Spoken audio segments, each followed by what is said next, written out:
My name is Kevin Dorr. I'm the SE for the partner channel in the United States. And that'll figure prominently in the second part of my talk, and I'll explain why.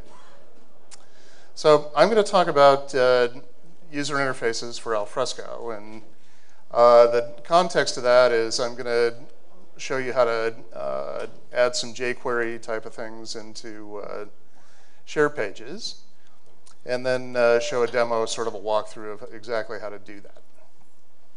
So first off, I thought, though, I would sort of do a walkthrough of some different types of user interfaces that you can use as examples to build different types of user interfaces. So if you start with share, there's a number of different ways to customize share, as you're probably aware. You can use the surf bug thing that's on the share index page to outline various pieces of the user interface, and then you can use the IDs that you obtain from that to go in and actually customize little piece parts of it if you want to do that. So that's good for minor customizations, but that's not really a very heavyweight thing. Next, we've got the document library. And here's a picture of the new document library that Mr. Ray Gauss has been working on. And this is a pretty cool thing. So if you have a look on the web, if you look up Ray Gauss's blog, he's got a very interesting discussion about new hooks that have been built into Share to customize the document library and be able to display different new types of formats. And if you were in the first session on yesterday morning, you probably saw some of the different types of views during the demo there that he's built to do DAM type of user interfaces. So there's a number of different ways to customize the document library that you can use through that interface. And those are evolving and changing. Currently, those are being published into the cloud version first. These aren't in the enterprise or the community version right now. I think they're going to sort of go to the cloud, go to community, and then they'll be back into enterprise at some point. First, I meant to ask, how many people in here are partners? Okay, got a few, all right. The reason I asked is because a lot of the stuff that I'm going to show you is actually based on enterprise as opposed to community. Community's kind of gone out in front of enterprise a bit at this point, so that figures into things too. Oops, sorry, I went the wrong way.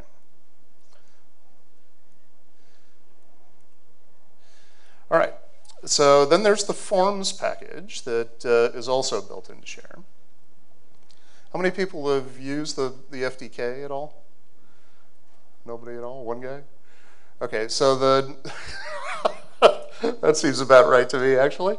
So if you look at the distributions of software that Alfresco provides, there's actually a package called the Forms Development Kit. And it's fairly interesting if you go in and start messing around with it. The Forms Development Kit provides sort of a bland-looking form. I don't really like how these look that much, but you can change the CSS on them. You can actually dress them up fairly quite a bit, and it has a fair amount of functionality that's built into it. You can also build your own widgets as well. So there's a goodly bit of functionality there that comes out of the box, and then you can also build your own forms and that type of thing just through configuration. So the next thing is, this is really a cool thing. In the back, we have a guy from Activity, Joran. And I don't know if you guys have ever looked at this display. This is from the management console that's new with 4.0. And this is a view of the activity part of that console. So as you can see, there's actually some graphics here involved, and it looks a lot different than the rest of Alfresco Share. The reason that is because this is actually built with a completely different user interface library called Vaadin. Vaadin is a Java-side, or it's actually a server-side Java library. So it's kind of an interesting concept. It's all written in Java. I'm getting feedback. I'm not moving. It's all written in Java, so you can write a Java program, deploy it to a server, and it builds a user interface for you. So that's how this is written, and that's all in the source code for the distribution as well, so you can look and see how that works. So if you need different types of graphical tools, or they provide quite a bit of functionality in Vaadin, actually. This is a really good place to have a look, and you can see it builds kind of a clean-looking interface. Another interesting place to look for examples of how to build user interfaces is in our new records management package. We just released it. This is also just an enterprise thing, by the way. The records management just got released as the 2.0 version in August. And if you take the AMP, there's actually a couple of AMPs that come with it. If you take the share AMP that is distributed and sort of decompile it, it's just a zip file, as you probably know, and start looking around in there, it actually is a very good example of how Alfresco would build a user interface, package it, and distribute it. And it's got a lot of pretty interesting tricks in it. So this is actually a page that does save searches, which is a feature that sometimes people ask for in Share. We've got it built into RM, and I think the idea is that eventually we're going to try to migrate that into the core product, but it hasn't been done. But if you need to see how it works, you can look into the RM package, and there's a really good example there.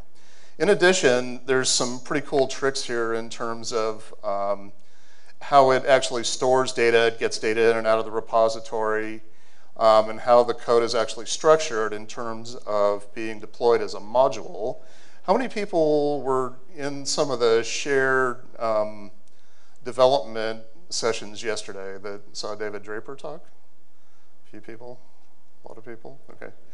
So that'll go into some of how some of the modules actually work, and you can see some examples in there. So here's another example of that. This is a pop-up dialog that uses the form package and actually uses some interactive web scripting to get these buttons that you see at the top for different content types. So it actually makes a call into the actual content model to retrieve some content there. Finally, here's another example of the RM console that has sort of an interesting layout. So you can see there's a bunch of different types of pages that are available in RM. So next is, here's everybody where everybody gets to go, ooh, ah, ooh. So here's a user interface that's based on jQuery. This is one that's, so you can see a few things about this, that it's actually built into a share page. And it uses all of the underlying pieces of surf and share to get that look and feel. But then you can actually take jQuery and kind of drop it into the core part of the page, and you can use the jQuery widgets. And in this case, I've actually used the jQuery UI, and I'll talk a little bit about that in a couple of minutes as well, to change the color schemes and that type of thing. So that can give you a pretty nice looking interface. It gives you also all of the jQuery facilities, so you get the ajax facilities and all that type of thing that is also built into jQuery. The kind of the knock on jQuery, like David Draper was saying yesterday, is that it's got a lot of functionality for what it does, but it doesn't have a huge amount of functionality that you can use that's all packaged together. A lot of it actually is packaged as an add-in. And so then you have to do some manipulation to those types of libraries to make it all kind of work together. So there's an upside and a downside to it, and I'll talk some more about that in a little while. So here's another view of that same application. Here's a pop-up dialog, and you can see you can build some fairly complex dialog boxes there. This dialog actually allows you to add nodes in the repository that just store data as opposed to content. This particular application has kind of a mixed content model where certain parts of it have nodes that have content with it, and then certain parts, like this particular one, where it's just contact information. It works more like a database, so you can just add a record. And so it gives you a lot of flexibility to do that type of thing and have a list of data that you can display as a table and that type of thing. That's not the same thing that you would do with like a data table that's built into Share, since that sort of just gives you a single view. So finally, here's a view of an older version of a surf user interface. So you can also build user interfaces that work outside of Alfresco and talk to Alfresco through the Share RESTful facilities. And so here's one that is like that. So it looks more like a web page, right? So if you want to build things that look like web pages or act like web pages, or you don't want to have it built into the Share look and feel type of context, you can also build it using a surf as a platform, or you can build it using just jQuery as a platform, for example, or any other library like Vaadin, or anything else that you're familiar with using, like Luis was just talking about HTML5 in the last session. All right, so that gives you a few ideas of places to look for examples. So if I was going to architect a user interface for Alfresco, I've got a few options. So as you know, the way that Alfresco is built, it's really a platform. So the repository sort of takes care of itself. But I really think about it as being bounded by a bunch of interfaces, right? So you've got CMIS, and then you can build your own, and they're all RESTful. And so that's really the way that you talk to the interface. So that gives you a bunch of different options in terms of how you can build a user interface that's external. For one way, you can use Share, as we just talked about, which is built on top of Surf, and so you have sort of two layers that you have to deal with there. You can build a UI that's just built on top of Surf, like we just saw, or you can build a custom interface that's built on something completely different, like we also just discussed. So in this case, I've used jQuery as a library for that. So what are the advantages and disadvantages of each one of those? Well, to use Share, you might want to just have an interface where you want to modify existing pages or add new pages, is sort of the paradigm there. Surf is good for leveraging and reusing pieces of things. So if you have a modular user interface, that's a good case just to use Surf, or if there's a look and feel case we'll talk about in a minute. Or if you're going to build a standalone platform, you might want to just do that because you don't want to go through the learning curve of learning Surf and learning Share and how all those pieces interconnect, which are actually fairly complicated. So here's a picture of what that looks like. It's sort of a tiered approach.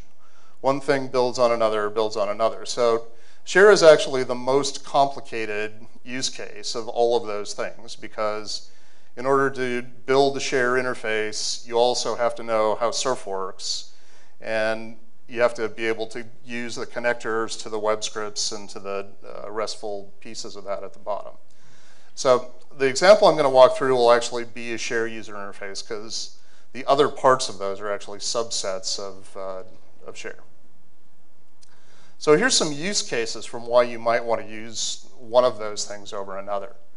So Share you might want to use if you've actually got some people that are already using Share, or if they need collaborative features, because that's what Share is good at, right? So you might want to put some additional pages in there. You can rearrange things, but a lot of people don't really like Share because it's got a fairly complicated user interface for people that are trying to do something simple, is what I've heard from people.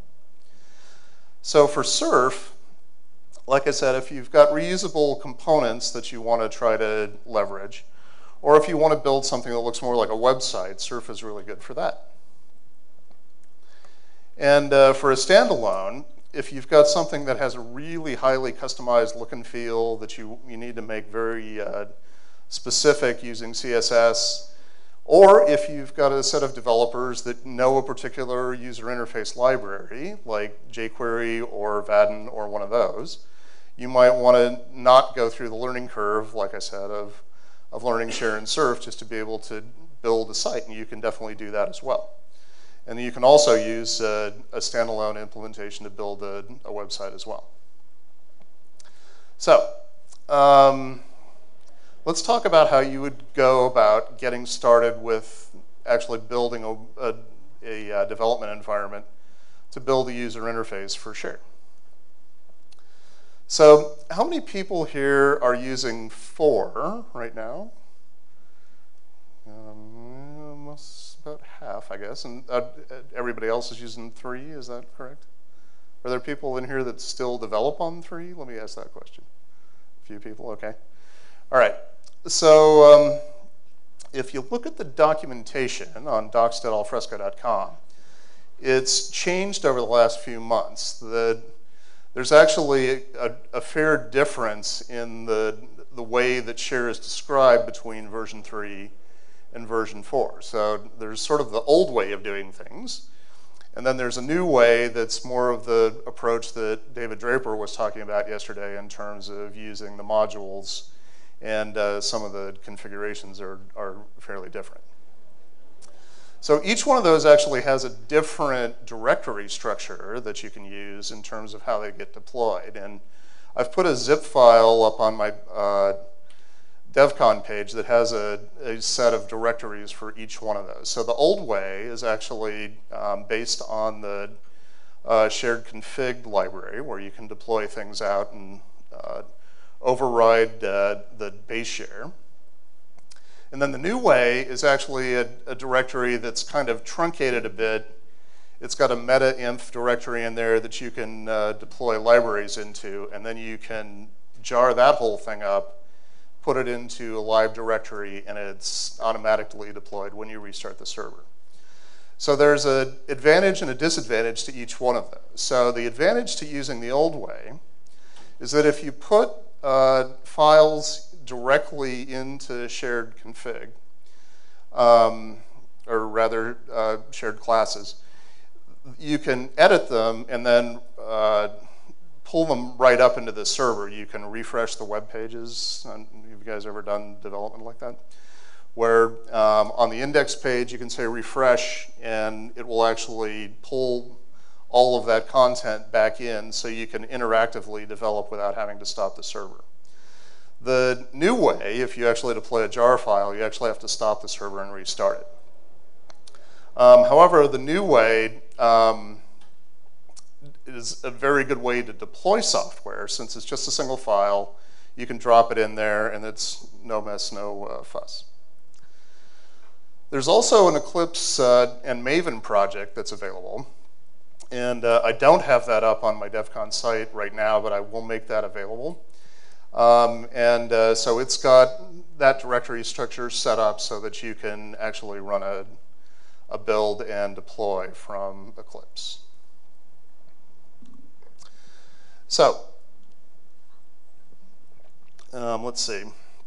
So here's a picture of where things get deployed into Alfresco. You may have seen this, you may have not. Basically, the old way that we talked about is you go into the shared directory that's here, which is a Tomcat directory that gets shared by all of the web apps. And in the new versions of Tomcat, they've actually limited the use of that directory fairly severely. There used to be a live directory there, and that's actually a security hole in Tomcat, because all of the applications can get to it, and it's not really a very good way to do things. So We used to encourage people to employ code or to deploy code in there because it's not touched when you do a update of Alfresco. And like I say, if you do deploy code in there, you can actually refresh the server interactively, and it'll be pulled up and you can use it. However, we've gone away from recommending that approach now with version 4. So now we tell you to do this.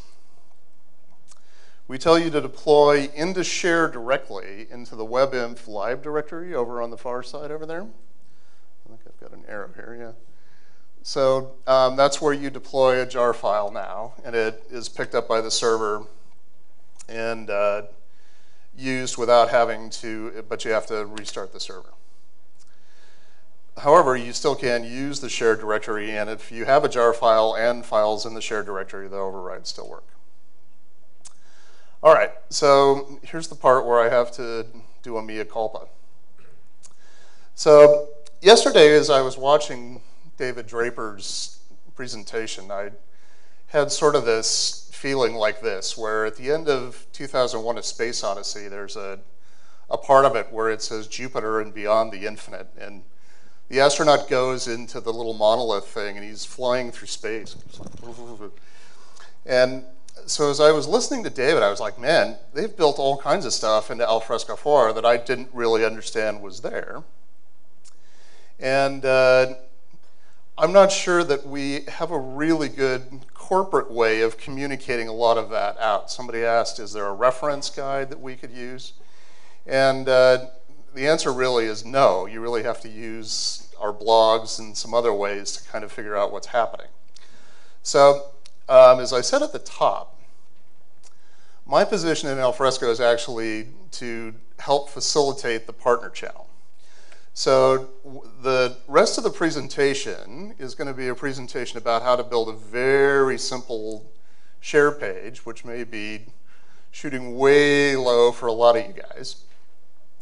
And I feel sort of like I came in at the end of a full meal and now I'm offering you a salad or something like that. But so anyway, so that's my mea culpa. And I hope I don't end up like this guy at the end of the movie. So here's the requirements for the example that I was going to show. How many people know what DITA is? Anybody here? Got a couple? Okay, good. So DITA is an XML standard that must be about 5 or 6 years old. And basically the paradigm there is it lets you build a document out of, it's sort of a composite structure called a map and individual little topic pieces. So you can have a map that points to a topic file, and at the end, it assembles all of those pieces together and prints out a book for you or a web page or something like that. So, so what I wanted to build was a page that would actually generate a DITA map for you. So it'll show up in the middle of share, and will let you select pieces or content of file or content files inside of the repository and associate them into the map so that you can actually interactively build the map. So the requirements there is that I, first of all, would like to be able to find all of the files of type DITA map in the repository and display them down one side of the page. And then I'd like to show the XML for the DITA map in the middle so that I can actually have the part that associates the content files. So I'm going to put that into the middle of a collaboration site because publishers often actually work like this, where they have a bunch of people that are writing little content articles for like a book or something like that, and then they have somebody who actually assembles the book out of all the pieces parts, and sometimes they need to reorder things and that type of thing. So they actually usually work as a team to do that. They have 4 or 5 different people to do that, writing and editing. So the other requirement is that I'd like to have it look, you know, like a custom style, because a lot of publishers are very particular about that as well. So my architecture choices, based on what I just went through, is I'm going to use Share as a base platform because it's collaborative. So I'm going to have to know how to leverage Surf as well as Share. And I'm going to create a new Share page. So the admin can add that to the appropriate sites that need to have that type of page added to it. And then I'll use jQuery for the layout and the interaction of the page. So to get started with a new page in Share, you need to have 3 files. You need to have a page definition file, a template instance file, and then a template that's a free marker template to actually show the page. So in order to get the Share look and feel, you have to have sort of a segmented page that has some of the header information included in it at the top. And then finally, I'm going to add in the jQuery library references that will let me use some of the jQuery libraries to display content. So the page definition file looks like this. It's a little tiny XML file. Basically, it just says, I'm making a page that has this ID, and that's about the extent of it. It has a couple other things in it that you can use to display titles and that type of stuff. And you can also use message bundles to override the titles if you want to do that. So I've actually got a couple of message bundle references in there. There are, I guess I can't reach that far. So it's actually here and there where it says page.databuilder. Another important part of this file, by the way, is the bottom line there where it says authentication. That actually tells the repository what it needs to look for when somebody comes in and hits this page reference. So in that case, it's actually going to challenge the user credentials, so it's going to make sure that you're logged in. And that file gets deployed to this location, which is called site data pages. If you need to add any messages in, there's also a message directory that's a peer to that. So next, you make a template instance file, which there's not very much to that. Basically, that just tells you where the template instance file is located in the directory structure, so that's pretty straightforward. And you deploy that to the same directory, site data, and then there's another directory in there called template instances. Finally, you make a free marker template. So this is sort of the standard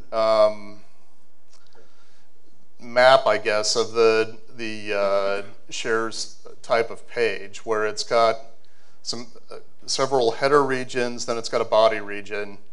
A lot of the different share pages, if you look at them, will have a layout like this. So a couple things to notice about this. There are regions defined. These are all kind of processor directive type of things. And you give them an ID, and then there's a scope that you tell the processor how to deal with that. So there's several different types of scopes. You can have a page scope, you can have a template scope, or you can have a global scope. So the page scope means it only applies to this particular page. Template means it applies to any page that's built with this template, and global means that it doesn't really look to see what the context is. So you can see here my header and my footer are both global scopes, so I don't have to tell the preprocessor where to get that from. It'll just figure it out. Template scope references on this page, I do have to tell it where to get them from. Now this is one of the parts that's actually changed with the 4.0 implementation, with the module implementation. That's the way that you define how some of these things are scoped, and actually how this template is used is significantly different in 4.0. Another part of the free marker template that you can see here is to leverage the Yui Layout pieces of it. So you can see a few class definitions that are included here. And the classes actually reference, there's sort of another part of Share that I didn't mention before, which is that a lot of it's actually built on the YUI library. And if you look at if you actually go to the Yahoo developer library pages, you can find how all of these things work. And you can change the class to a different layout class. In this instance here, these are just layout templates, basically. So it's saying how to divide the page and how to manage some of the areas of it. Finally, I'm going to put some include files in there so I can use the Alfresco framework and the jQuery framework. So the include at the top basically pulls in the template definitions that are used by the Alfresco libraries, and then the template header directive here actually injects some stuff into the HTML header of the page. And so that's where I pick up the library definitions from. So this is where I take the libraries that I've gotten from jQuery and I make a reference to them so I can use them in the page. There's a couple of different ways to do this. Since I'm going to be using jQuery across sort of all of the pieces of my page, I'm going to put them right into the template itself, but you could also put them into the web scripts that are defined to process each one of the regions in the page. And so that gets deployed to the location that you specified in that template instance file. So it's just whatever path that was. Now, the client-side jQuery libraries are composed of a couple of different things, obviously. There's the CSS, the JavaScript libraries, and then you need to deploy those to a location that can be downloaded to the client itself. Using the old 3.0 paradigm, what we told you to do was to put those into web apps root, which is a directory all the way at the top of Tomcat, which can be pulled off by any client accessing it. In the new way, you drop them into the meta inf directory, and then the server figures out how to make those accessible to the client. Now, an interesting piece of jQuery, actually jQuery UI, is that they have this theme roller application that's on the web. And this is actually kind of a cool little thing. So you can go up to this website, and it'll show you a bunch of different types of CSS variants, and you can actually build your own. And it will interactively build a jQuery library and a CSS bundle for you, and then you can download it all as one single jar file. So that's a fairly handy way to get some fairly nice looking pages built in a rapid way without having to mess with the CSS yourself. So the page regions that I made in the template, this isn't an actual representation of that page that I just showed you, but it's close, need to have components that are bound to them, so that this is where the interaction between the template that you built and the web script that actually drives each one of the regions is bound. So this is sort of a representation of how that works to build a whole page out. And so there's a little file that maps that region to an actual web script reference. So here you can see I had one of the regions there named did a map selector, and it was template scope, so that it matches both of those things. It matches the ID and the region scope. And it goes, okay, here's the one that I want to use, and then it maps it to an URL for the component there. So that, once again, just specifies where that goes. And those get deployed to a directory called site data components.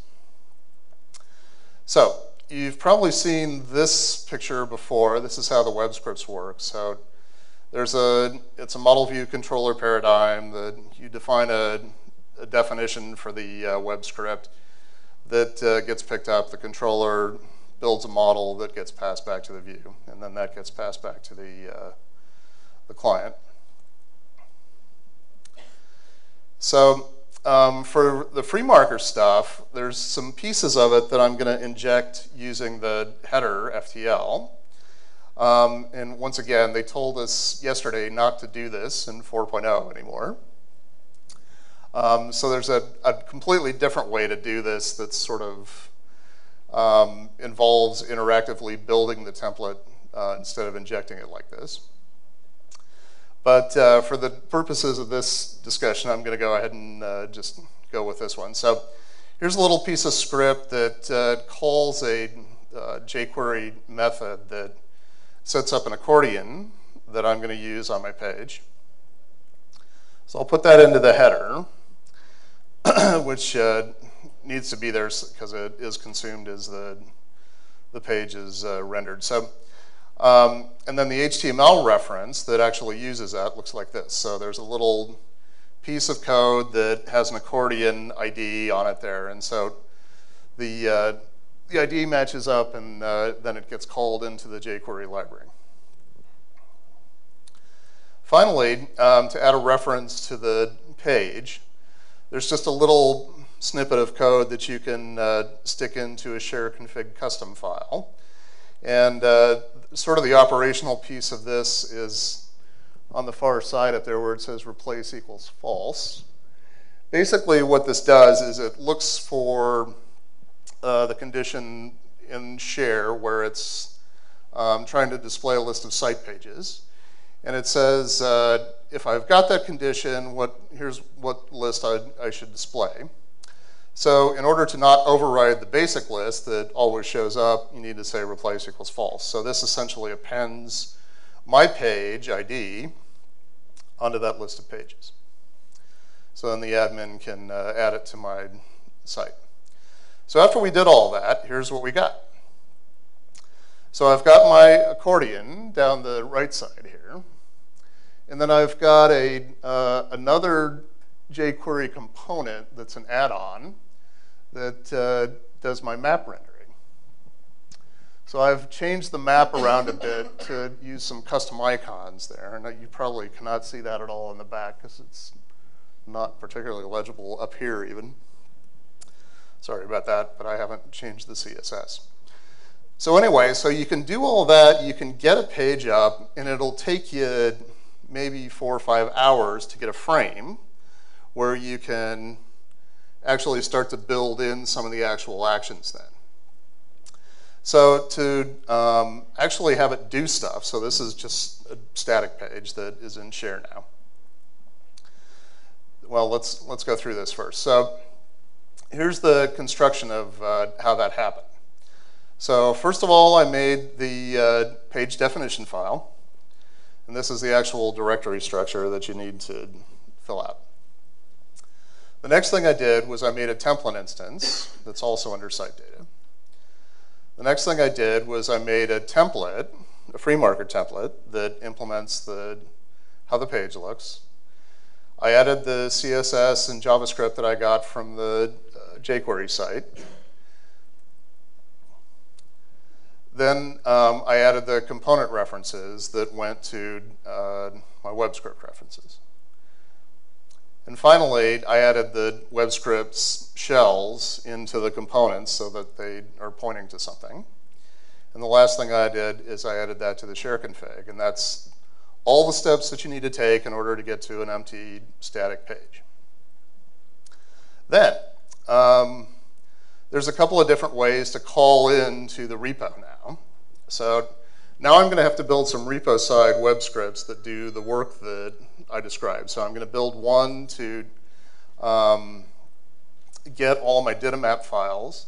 And then I'm going to build another one to read a particular data map file and download the XML, and I'll interpret the XML inside of the browser and display it in that map structure.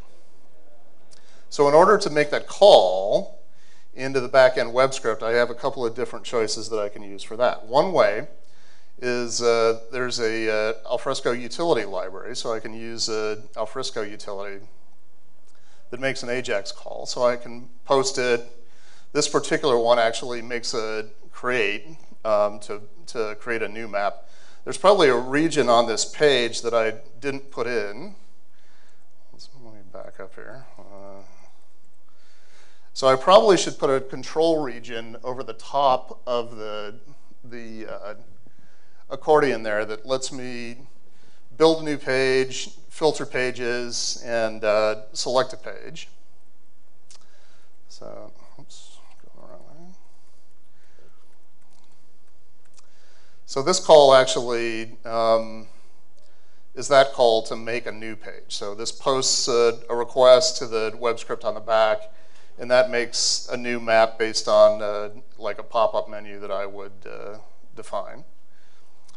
Another way to do that is to call it with the jQuery style call. So here's another way to make an ajax call using the jQuery library. So to learn more about how to do this, and like I say, the idea really for me, I guess, in terms of enabling the partners is this, is I'd like to have a library of fairly easy to follow examples and try to track along with what engineering is building so that I can distribute that out to you guys so that you can go, oh, here's how to do this, and I can see how it works. So this is sort of a really base level of that. If you haven't used Share or Surf very much, here's an example that you can use that's pretty rudimentary. It gives you some kind of nice looking interface types of things. And you can give it to somebody who's a good programmer but doesn't really know anything about it, and they can kind of look around and figure it out. So that's the agreement I've got with David Draper, is I'm going to try to do that and maybe publish something like that quarterly. In the meantime, there's, of course, the famous Red Book that we've all read. Some of that is a little bit out of date with Alfresco 4 now. Another interesting book is this Alfresco 3 records management book. I was reading through that the other day, and it actually has quite a bit of information in there about how the records management interface works. But once again, that's more skewed toward Alfresco 3. We do have a new training course called Advanced Share Development, which goes through some of this as well, and it's a pretty good course. And then to really keep on top of stuff, I think you need to read David Draper's blog, I guess. So that's really the sources that we have right now. And like I say, I'm going to try to start actually publishing packages that have examples, and I'll probably start my own blog. But for partners, I will probably also post those to the partner portal and put a note up there for you. So to summarize, there's a fairly defined stepwise process to make a new share page. If you're going to make a page that's either like a surf page or a jQuery page, one of the lower levels, the standalone pages, you would do almost the same thing. In fact, the code that I wrote there for the jQuery, I could take that right out of Share and I could put it outside, use the same AJAX calls, and it will work exactly the same way as a standalone user interface. So that's kind of a cool thing, actually. So if you're going to make a surf type of interface, you would do the same thing, except you might not put in all the Share PC parts there. So you get the third-party libraries, you inject the code.